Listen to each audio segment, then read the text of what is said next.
Le 16 décembre 2020 s'est déroulé au Memorial Act la projection débat de la pièce de théâtre Destroy Malbaré Confant Miaille, une comédie de Jacques Tell d'après une idée originale de Myriam Chollet. Cette initiative du JPRASPEG entre dans le cadre de la campagne Sobre qui peut, visant à prévenir la consommation excessive d'alcool ainsi que sa dépendance.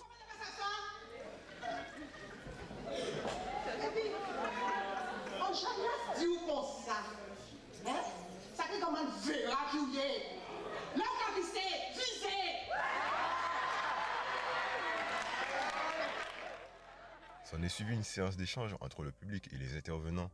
Le docteur Tony Romuald, addictologue au CHUG et coordinateur médical de la mission santé addiction du JPRASPEG, mais également le sociologue Raymond Otto et le psychologue Wildy Stralka.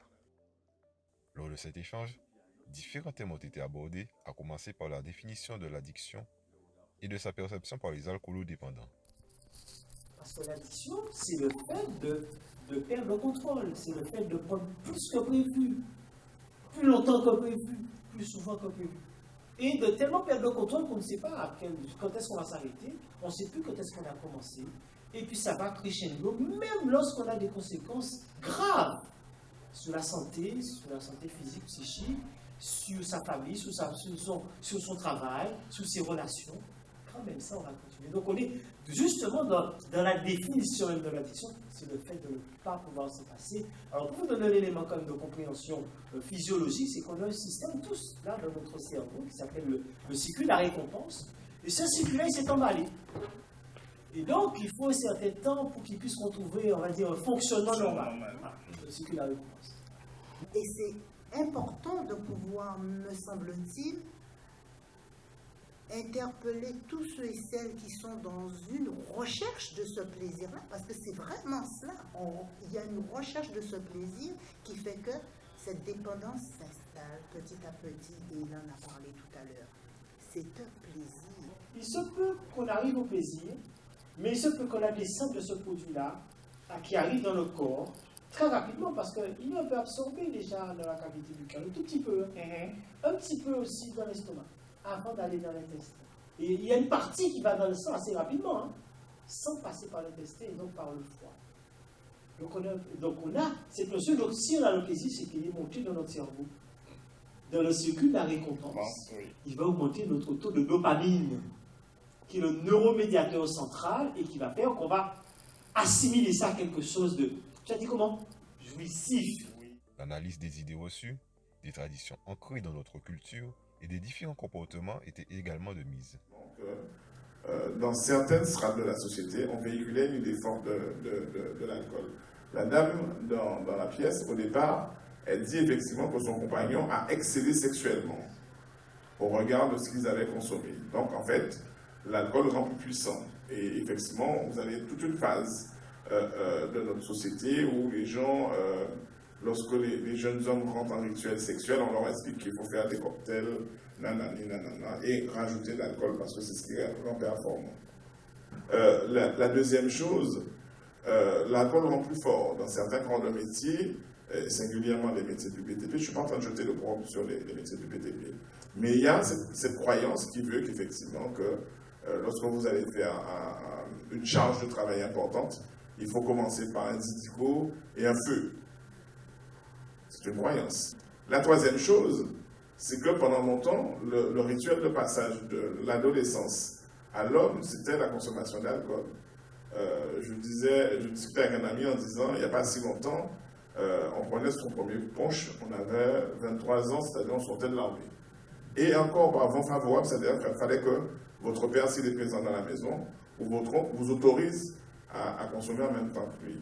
Mais au fini, nous, longtemps, nous va avoir au pays, fait ça quand même. Limite une culpabilisation de l'autre pour qu'il boive. Ça, c'est des choses que j'ai connues dans mon enfance, que j'ai beaucoup vues. Et comme tu dis, quand on amène quelqu'un dans la famille, si pas cabré, il peut rester en famille.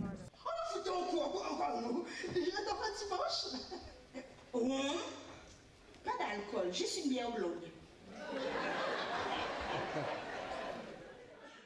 Bien glacée. Pas d'alcool, hein? On prend ça alors. Oui, Lolette. Il fait tellement chaud. 4,2. Lorsque vous arrivez et que vous dites, surtout si vous rentrez définitivement et vous dites au gars, bon, non les gars, c'est cool, moi, c'est bon, l'alcool, j'ai déjà donné, je sais, je vais pas découvrir. La première réponse, c'est Timal, madame Akembeou. La deuxième, c'est ou entre en religion. Le docteur Romuald a également fait un rappel sur les risques immédiats et à long terme de la consommation excessive de boissons alcoolisées. Sur la route, pareil, hein, on n'a aucun point d'alcool, on n'est pas plus alcool dépendant que l'autre, on a bu ce soir parce qu'on a fêté ses 18 ans, ou ses 20 ans, ou ses 21 ans, et puis ce soir on a fait de l'excès, et puis ce soir on a fait un accident, on se retrouve à l'hôpital, on a blessé quelqu'un, tué quelqu'un, on n'a aucun problème avec l'alcool. Donc on est sur un produit qui, lui, contrairement à d'autres substances, dans la durée qu'on va voir les effets néfastes sur les maladies, on a un produit qui d'emblée, dans les rapports sexualistes, dans les bagarres, dans les délits qu'on voit, hein, alors, beaucoup les hommes qui vont battre les femmes battent les hommes. Mais il y a l'alcool. Et puis notre cœur en a pris un coup. Nos vaisseaux en ont pris un coup. Notre cerveau en a pris un coup. Alors quand on commence comme ça autour de la vingtaine et qu'on arrive 20 ans après, il se peut qu'on ait les arrêts cardiaques qu'on a là aujourd'hui, parce qu'on a des personnes qui ont des gros cœurs qui ne le savent pas. Oui. Des hommes jeunes qui ont de gros cœurs parce qu'ils ont abusé de l'alcool, sans pour cela se voir et se croire alcoolodépendants, mais suffisamment longtemps exposer leur corps et leur organe à l'alcool, et qui fait qu'à 50 ans, parfois ils sont au bout du boulot. Donc il y a une vraie prévention à réinventer. Ce n'est pas seulement la cirrhose du foie, parce qu'on a beaucoup de cirrhose du foie. On a de vraies conséquences sur le cœur, sur le cerveau, bien sûr sur le pancréas et les autres organes, et les cancers, mais vraiment la question de l'hypertension. On est dans un pays où on fait beaucoup d'hypertension. Alors je vous rappelle simplement que l'alcool augmente la tension artérielle. Oui. Donc c'est de vrais sujets de prévention.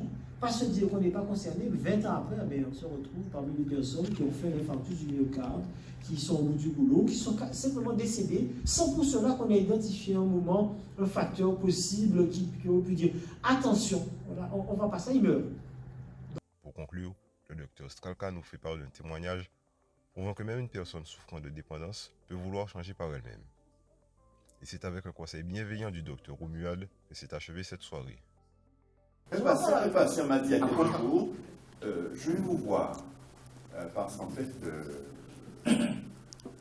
c'est pas que j'ai besoin d'arrêter de boire, mais j'aimerais bien boire comme tout le monde. Oui, j'aimerais boire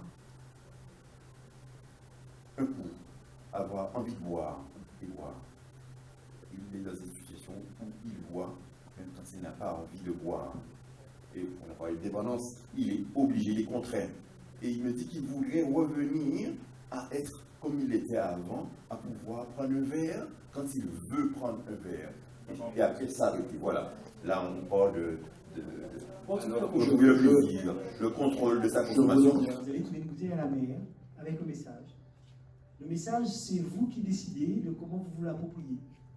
C'est qu'il n'y a pas de quantité d'alcool sans risque. Et la question de la sobriété, c'est quand vous voulez.